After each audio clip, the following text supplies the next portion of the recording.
Good morning అందరికీ. చాలా రోజులైపోయింది నేను యూట్యూబ్‌లో ఒక్క వీడియో కూడా పోస్ట్ చేయటం లేదు. ప్రతిసారి అనుకుంటా నేను ఇలా ఉండకూడదు, మారాలి, పికప్ కావాలి, దేని మీదనైనా వీడియో చేయాలి అని.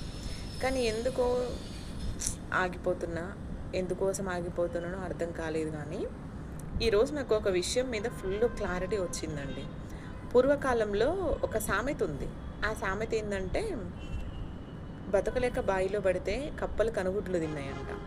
దీనికి అర్థమైందంటే, బ్రతకలేక సూసైడ్ చేసుకొని బావిలో దూకి చచ్చిపోతే, అక్కడికి పోయిన తర్వాత ఆ కప్పలు కూడా వాని శరీరాన్ని చక్కగా ఉంచకుండా కళ్ళు, రకరకాల జంతువులు ఇలా తినేస్తాయి అని. ఈ మాటకి ఇంకొక అర్థం చెప్తా నేను.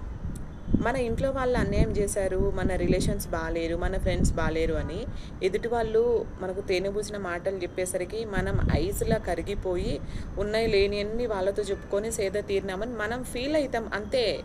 అందులో ఏముండదు. వాడు ఇంకా నాశనం చేయడానికి చూస్తాడు మనల్ని. దీన్ని జాగ్రత్తగా ఆలోచించుకొని చాలా జాగ్రత్తగా ఉండండి. ఇంట్లో వాళ్ళే చెడ్డయినప్పుడు బయటోళ్ళు ఎవ్వరు మనకి హెల్ప్ చేయరండి. Be careful. దేవుడు ఒంటరి పోరాటం పెట్టినట్టు అర్థం చేసుకొని జాగ్రత్తగా మనం బ్రతకాల, వ్యవహరించాల.